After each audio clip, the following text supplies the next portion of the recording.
Je suis le docteur Doumbia Sira, médecin pédiatre. Je coordonne les activités VIH à l'hôpital général de Port-au-Prince et par membre de l'IFBAN qui fait la promotion de la nutrition et de l'allaitement du jeune enfant et du nourrisson.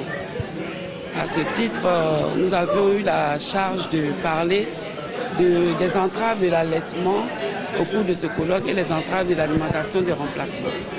Nous savons que le lait maternel est l'aliment idéal pour la croissance de l'enfant parce qu'elle contient tous les nutriments.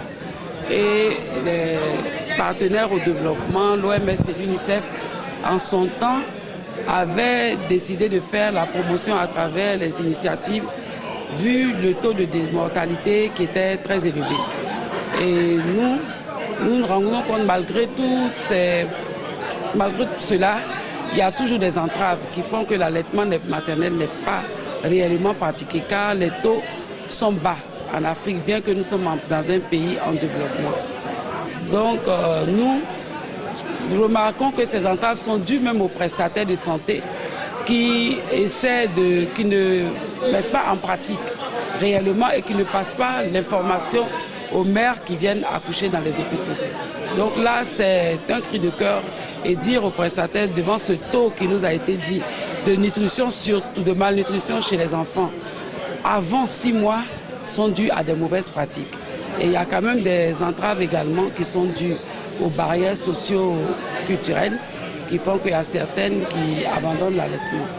Également aussi dans l'allaitement chez la mère qui pense qu'une mère travailleuse ne peut pas allaiter dû aux professions également. Donc nous pensons qu'il faut dans notre pratique faire cette promotion et prendre un engagement nouveau, un départ nouveau pour atteindre nos objectifs du millénaire. Et par rapport à l'alimentation de remplacement, nous pensons également qu'il y a des entraves qui sont dues au fait qu'il y a le manque d'eau potable dû à l'hygiène et puis au coût également qui est élevé. Donc ça fait qu'il y a des entraves. Quelles sont les propositions que nous devons faire? C'est de sensibiliser, d'informer, de former les prestataires et de promouvoir la formation des groupes de soutien qui avaient fait qui en son temps avaient été créés et qui avaient fait augmenter ce chiffre. Donc promouvoir ces groupes de parole et les encadrer dans la communauté afin que ces messages puissent passer et que nous puissions lutter pour la survie de l'enfant.